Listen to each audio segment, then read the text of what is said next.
Hey, everybody, you got with us today our Lee County Property Appraiser, Matt Caldwell, and he is here to talk about Hurricane Ian, the impact of taxes on the property and the county itself. And he has some things he wants to discuss. And I was like, hey, man, let's talk about it. So, Matt, appreciate you coming on, man.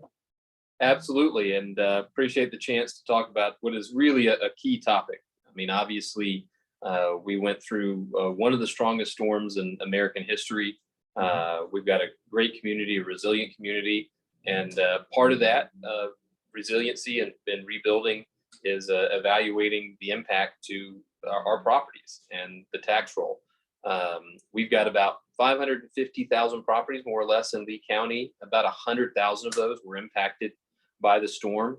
And every one of those property owners needs to communicate with us at some level with our office, so we make sure that we are accurately reassessing their property, whether you completely lost the building, the structure, all the way to just lost the mailbox. Telling us what the situation was is going to make the process simpler and going to potentially save those homeowners some significant taxes. The biggest thing we want to make sure they remember: you get taxed, you get assessed based on the value of your property of January 1st each year. Okay. So if your home, if your business, whatever your real property situation is, was damaged by the storm, and that damage was still there on January 1st of 2023, you need to let us know so that we can mark that down in the appraisal for this year, so that your value reflects the situation you're dealing with. You're not, we don't want to be over assessing your property if you still aren't able to get into it, you still aren't able to use it, can't live in it as of January. As of January 1st. And that'll apply for the whole year. So whatever the condition was on January 1st, 23, that's the way you'll get taxed for all of 2023. And then we'll revisit the question January 1st of 24. Wow. So like if I, just a couple quick scenarios. So, I mean, obvious one is house got completely destroyed and knocked down. That person will be taxed on the land only, I would imagine. Yes, they will. And particularly if they are homesteaded, they definitely want to talk to us, not only to make sure that we've got those notes on the property condition, but also to find out, do they intend to remain homesteaded there? What do they want to do? And if the if folks will recall, you've got the portability statute where you can move your homestead savings. That has a 3-year window to it. It gets applied a little differently after a storm because you were forced into it rather than making your own choice to move.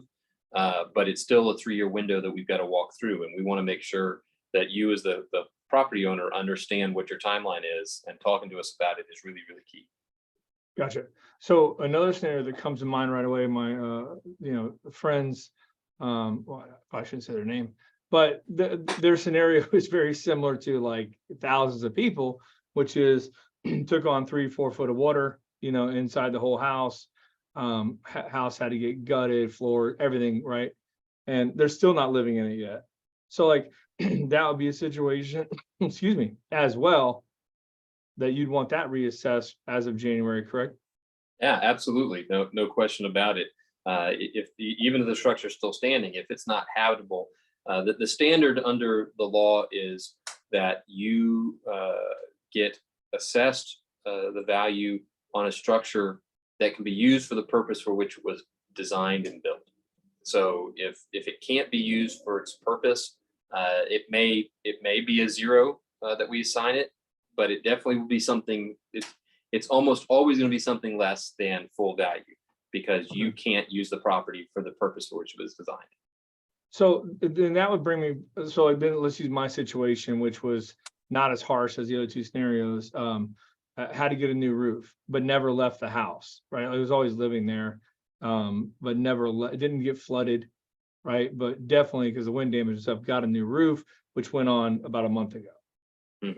And so, yeah, you definitely need to let us know, because as of January 1 of 23, you had a house with a bad roof, and at the very least, there's some physical depreciation that we want to make sure to reflect in the model so that you get credit for that. And come January 24, we'll see We should, if everything works right, we'll see the roof permit, we'll see the permit was done. One of our folks will come by and either snap a picture, or we'll see from the new aerial next year, and the record will get updated and you'll be back at full value for 24. Okay, I'm gonna add in the missing screens too. Okay, so it was missing one. I'm just kidding. But where do the people that are like, where this hits a button, like we're like, dang, I need to make sure we do this. How do they give their information? How do they apply for this? Yep. So you visit our website, leepa.org. You'll see right on the top banner is the hurricane info. It's an email box, and you just tell us your story. Put in your address, your property details, what happened, wherever you feel like you need to take us there and explain to us what happened to you and your property. And then we'll follow up if there's something that's still not clear to us. But for the most part, we find people are pretty detailed about the situation. And you can also, as always, call, chat, come in to our office. You'll interact with our public service team, which is really excellent, and there to assist folks.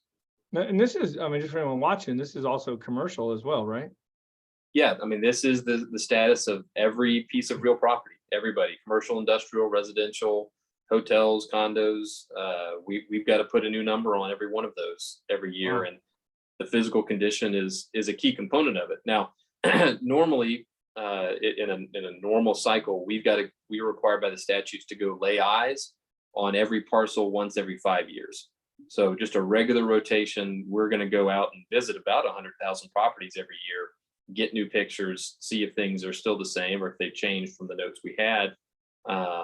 This has obviously made it more complicated because we've potentially got an additional 100,000 properties to get to. And so it's really critical, therefore, that we get the property owners to communicate with us, tell us what's going on so that we get it right to their benefit. Cool. Well, two things. One is, I heard you say it's LEEPA, Matt. We call it LEEPA around here. It's LEEPA to all of us. But shout out one of the best sites in the state or country for property appraisers. We love it. I wish everyone had Lee County's website. But the other thing I want to give you props for, you and your team, is how cool is it to be in a county where your property appraiser is sitting here telling you all the ways to decrease your tax liability to save you money, and like you could easily be doing the exact reverse, like, hey, we're hurting here because of this, and this, and not promoting these tax savings. So shout out to you, Matt, for doing this, man. I appreciate it. Well, it's one of the benefits, I think, of Florida's system where the property appraiser is elected. My first and only commitment is to the taxpayers. They put me in this position and I represent them. And it's really incumbent upon me then to let them know everything that they can legally apply for. If they're not, they should be getting it. And we're going to make sure they can and do. Love it, man. Love it. Dude, I appreciate it. So y'all got any, don't listen, you listen to this, don't do it now. Okay. Jump on that site. Like he's telling you, hit that hurricane banner in the top and apply.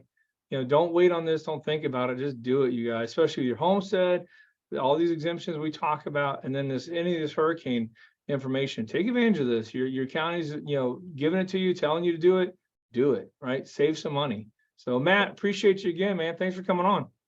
Always a pleasure. Oh, I forgot to tell everyone, hey, if you need a mortgage, call me. Happy to help anytime, right? We do license all across the state and other states as well. 239-437-4278. Always happy to help. Matt, thanks again, buddy. Thanks, guys.